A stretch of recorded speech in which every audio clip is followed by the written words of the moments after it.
बहुत बहुत स्वागत है।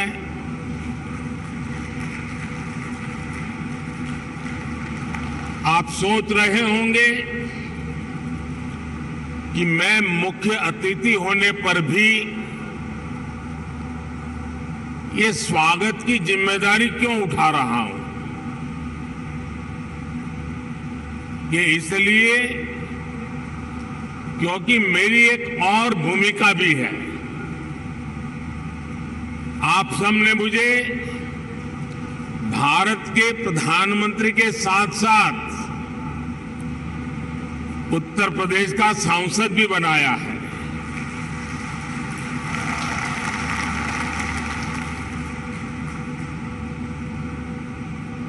उत्तर प्रदेश के प्रति मेरा एक विशेष स्नेह है और यूपी के लोगों के प्रति मेरी एक विशेष जिम्मेदारी भी है। मैं आज उस दायित्व को भी निभाने के लिए आज इस समिट का हिस्सा बना हूं और इसलिए मैं देश विदेश से यूपी आने वाले आप सभी इन्वेस्टर्स का अभिनंदन करता हूं, स्वागत करता हूं। साथियों, उत्तर प्रदेश की धरती अपने सांस्कृतिक वैभव, गौरवशाली इतिहास और समृद्ध विरासत के लिए जानी जाती है। इतना सामर्थ्य होने के बावजूद यूपी के साथ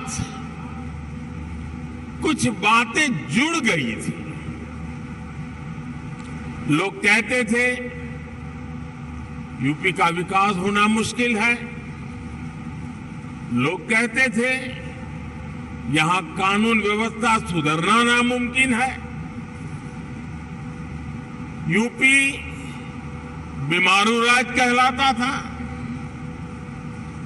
यहां आए दिन हजारों करोड़ के घोटाले होते थे। हर कोई यूपी से अपनी उम्मीदें छोड़ चुका था। लेकिन सिर्फ 5-6 साल के भीतर यूपी ने अपनी एक नई पहचान स्थापित कर ली है और डंके की चोट पर कर दी है। अब यूपी को सुशासन से, गुड गवर्नेंस से पहचाना जा रहा है। अब यूपी की पहचान बेहतर कानून व्यवस्था, शांति और स्थिरता के लिए है। अब यहां वेल्थ क्रिएटर्स के लिए नित्य नए अवसर बन रहे हैं। बीते कुछ वर्षों में आधुनिक इंफ्रास्ट्रक्चर, उत्तर प्रदेश के इस इंफ्रास्ट्रक्चर की जो पहल है उसके परिणाम नजर आ रहे हैं। बिजली से लेकर कनेक्टिविटी तक हर क्षेत्र में सुधार आया है। बहुत जल्द यूपी देश के उस इकलौते राज्य के तौर पर भी जाना जाएगा जहां 5 इंटरनेशनल एयरपोर्ट है।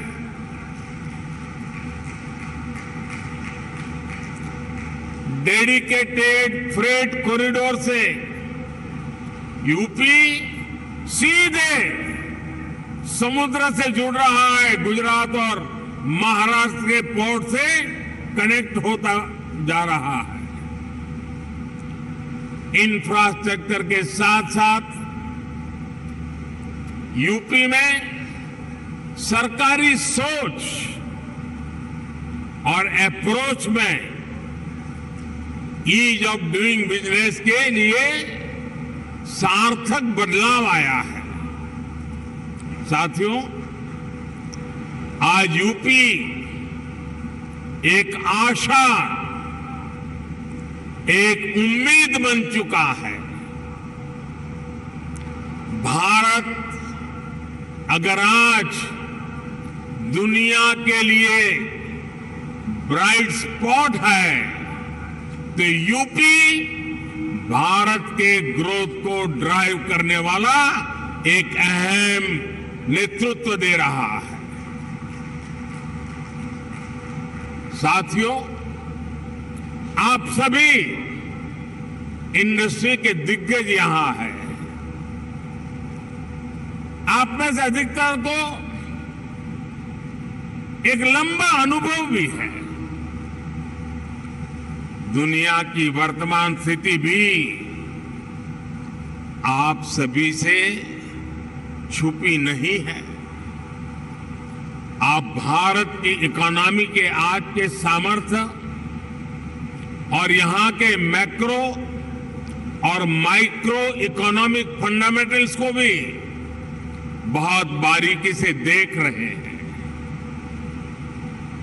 आखिर पैंडेमिक और वॉर के शॉक के बाहर निकलकर भारत फास्टेस्ट ग्रोइंग इकोनॉमी कैसे बना है?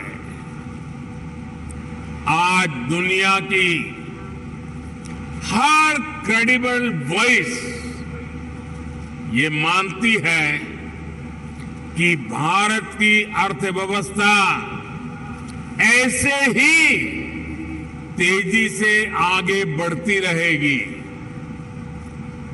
आखिर ऐसा क्या हुआ कि वैश्विक संकट के इस दौर में भारत ने न सिर्फ रेजिलियंस दिखाया बल्कि रिकवरी भी उतनी ही तेजी से की। साथियों, इसके पीछे सबसे बड़ा कारण है भारतीयों का खुद पर बढ़ता भरोसा, खुद पर आत्मविश्वास। आज भारत के यूथ की सोच में, भारत के समाज की सोच और एस्पिरेशंस में एक बड़ा बदलाव देखने को मिल रहा है। आज भारत का हर नागरिक ज्यादा से ज्यादा विकास होते देखना चाहता है। वो अब भारत को जल्द से जल्द विकसित होते देखना चाहता है। भारत के समाज की एस्पिरेशंस आज सरकारों को भी पुश कर रही है और यही एस्पिरेशंस विकास के कार्यों में भी गति ला रही है। और साथियों, मत भूलिए कि आज आप जिस राज्य में बैठे हैं उसकी आबादी करीब 25 करोड़ है। दुनिया के बड़े बड़े देशों से भी ज्यादा सामर्थ्य अकेले उत्तर प्रदेश में है।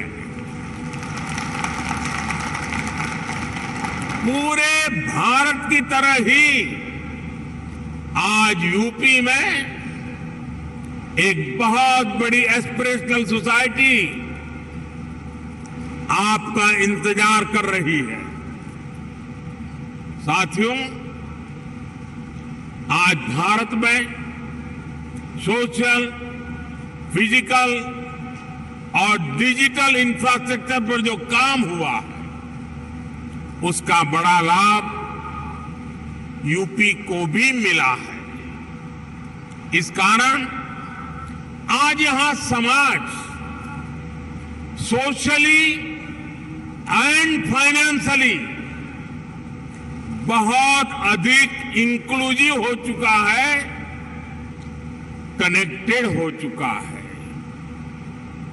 एक मार्केट के रूप में भारत अब सीमलेस हो रहा है। सरकारी प्रक्रियाएं भी सरल हो रही है। मैं अक्सर कहता हूं कि आज भारत आउट ऑफ कंपल्सन नहीं, बल्कि आउट ऑफ कन्विक्शन रिफॉर्म करता है। यही कारण है कि भारत 40,000 से अधिक कंप्लायंसेस को खत्म कर चुका है, दर्जनों पुराने कानूनों को खत्म कर चुका है। साथियों, आज भारत सही मायने में स्पीड और स्केल के रास्ते पर चल पड़ा है। एक बहुत बड़े वर्ग की बेसिक जरूरतों को हमने पूरा कर लिया है, इसलिए वो एक लेवल ऊपर की सोचने लगा है, आगे की सोचने लगा है। यही भारत पर भरोसे का सबसे बड़ा कारण है। साथियों, कुछ दिन पहले भारत सरकार का जो बजट आया है, उसमें भी आपको यही कमिटमेंट साफ साफ दिखेगा। इंफ्रास्ट्रक्चर पर रिकॉर्ड खर्च आज सरकार कर रही है और हर वर्ष इसको हम बढ़ा रहे हैं। इसलिए आज आपके लिए इंफ्रास्ट्रक्चर में इन्वेस्टमेंट के नए मौके बन रहे हैं। आज आपके लिए हेल्थ, एजुकेशन, सोशल इंफ्रास्ट्रक्चर में इन्वेस्टमेंट के भी अनेक अवसर हैं।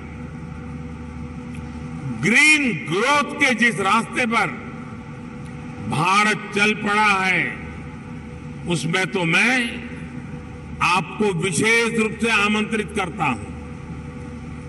इस वर्ष के बजट में 35,000 करोड़ रुपए तो हमने सिर्फ एनर्जी ट्रांजिशन के लिए रखे हैं। ये दिखाता है कि हमारा इरादा क्या है। मिशन ग्रीन हाइड्रोजन हमारे इसी इरादे को बुलंद करता है। इस बजट में इससे जुड़ा पूरा इकोसिस्टम विकसित करने के लिए अनेक कदम उठाए गए हैं। इलेक्ट्रिक मोबिलिटी की ट्रांसफॉर्मेशन के लिए एक नई सप्लाई और वैल्यू चेन हम विकसित कर रहे हैं। साथियों, मुझे खुशी है कि नई वैल्यू और सप्लाई चेन विकसित करने के लिए यूपी आज एक नया चैंपियन बनकर उभर रहा है। परंपरा और आधुनिकता से जुड़े उद्योगों का, एमएसएमईज का एक बहुत ही सशक्त नेटवर्क आज उत्तर प्रदेश में वाइब्रेंट है। यहां भदोही के कालीन और बनारसी सिल्क है, भदोही कारपेट क्लस्टर और वाराणसी सिल्क क्लस्टर भी, और उसकी वजह से यूपी भारत का टेक्सटाइल हब है।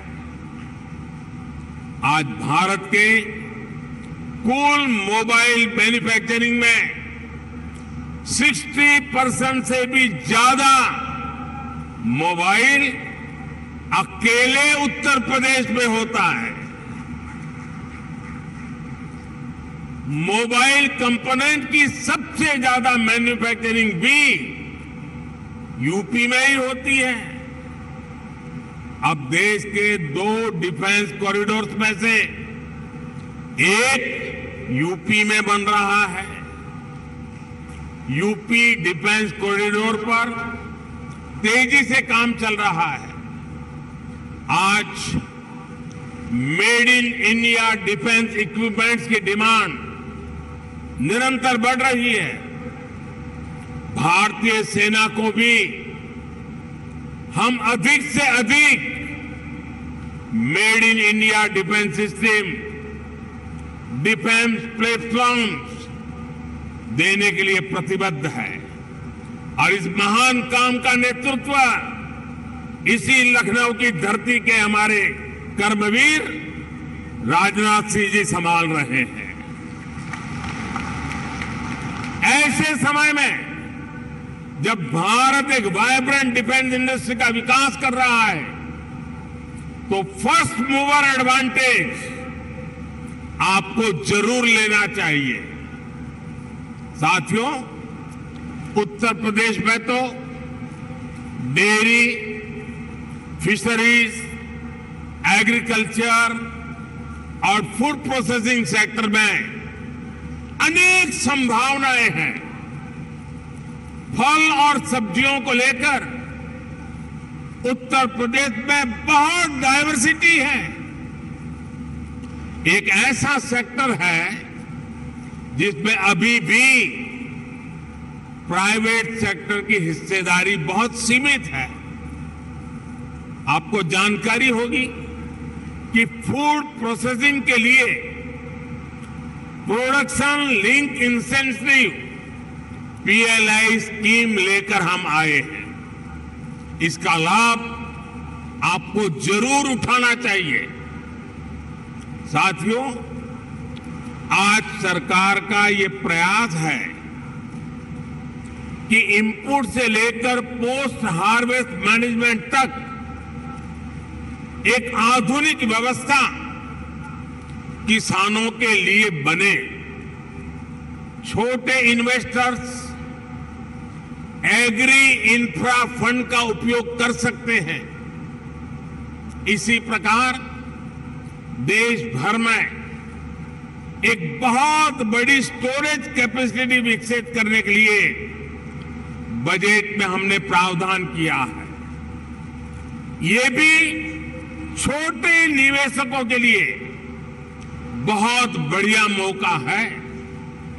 साथियों, आज भारत का बहुत अधिक हमारा फोकस क्रॉप डाइवर्सिफिकेशन पर है।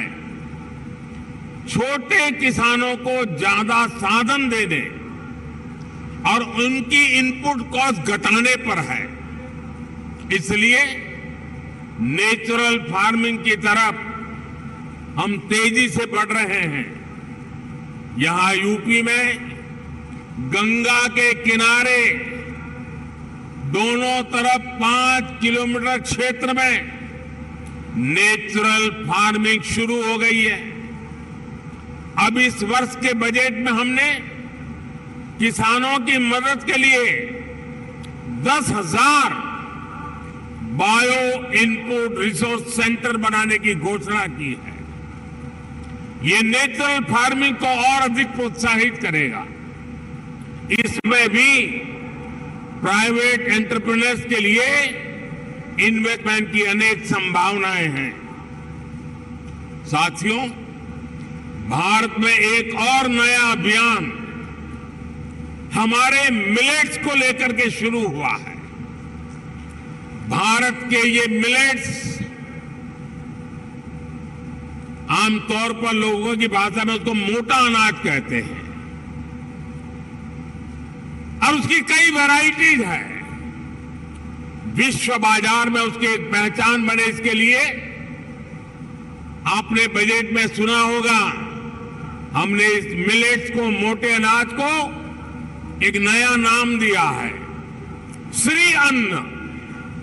ये श्री अन्न जिसमें न्यूट्रिशन वैल्यू बहुत अधिक है। ये सुपर फूड है। जैसा श्रीफल का माध्यम है, महात्मय है, वैसा ही श्री अन्न का भी महात्मय बनने वाला है। हमारे ये प्रयास है कि भारत का श्री अन्न ग्लोबल न्यूट्रिशन सिक्योरिटी को एड्रेस करे। दुनिया इस वर्ष को इंटरनेशनल ईयर ऑफ मिलेट के रूप में भी मना रही है। इसलिए एक तरफ हम किसानों को श्री अन्न के उत्पादन के लिए मोटिवेट कर रहे हैं, वहीं दूसरी तरफ इसके लिए ग्लोबल मार्केट का भी विस्तार कर रहे हैं। फूड प्रोसेसिंग सेक्टर से जुड़े साथी रेडी टू ईट और रेडी टू कुक श्री अन्न के प्रोडक्ट्स में संभावनाएं तलाश सकते हैं और मानव जाति की बड़ी सेवा भी कर सकते हैं। साथियों, उत्तर प्रदेश में एक और विषय में बहुत प्रशंसनीय काम हुआ है। ये काम एजुकेशन और स्किल डेवलपमेंट से जुड़ा है।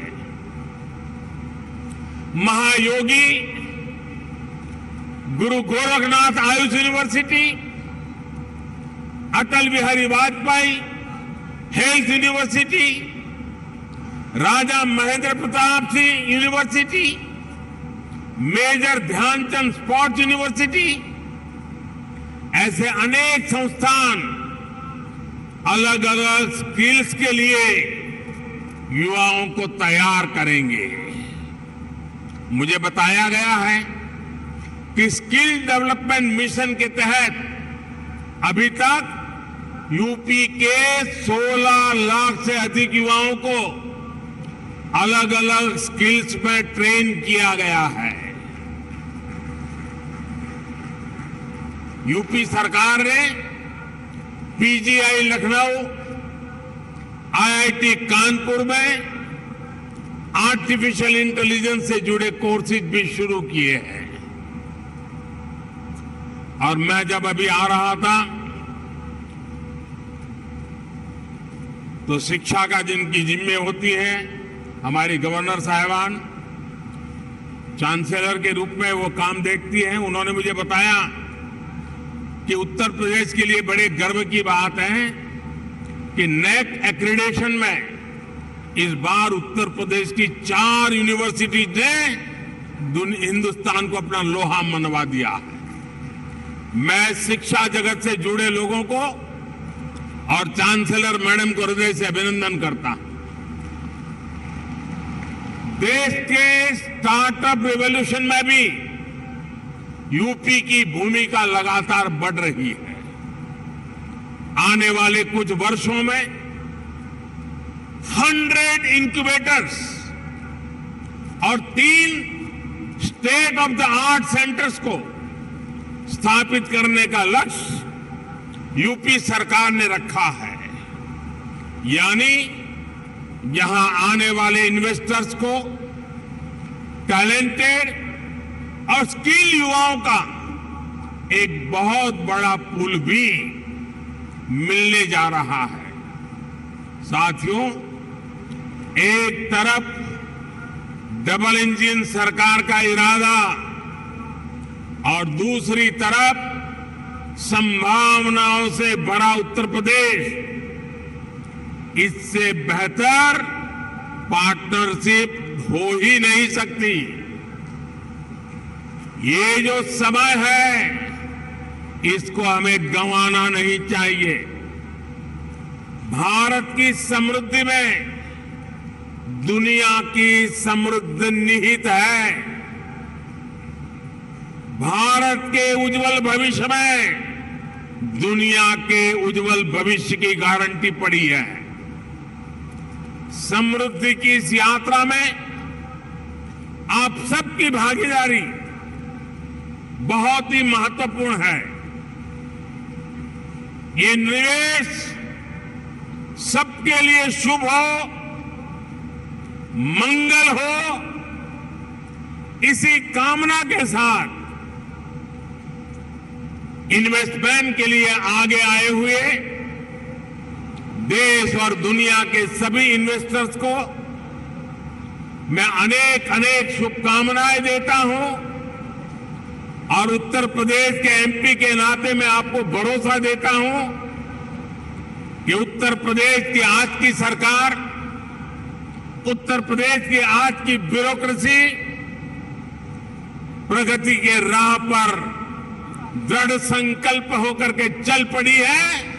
वो आपके सपनों को साकार करने के लिए, आपके संकल्पों को सिद्ध करने के लिए पूरे सामर्थ्य के साथ अग्रदूत बनकर के आपके साथ खड़ी है। इसी विश्वास के साथ मैं फिर एक बार देश और दुनिया के इन्वेस्टर्स को हमारे उत्तर प्रदेश की धरती पर निमंत्रण करता हूं, स्वागत करता हूं। बहुत बहुत धन्यवाद।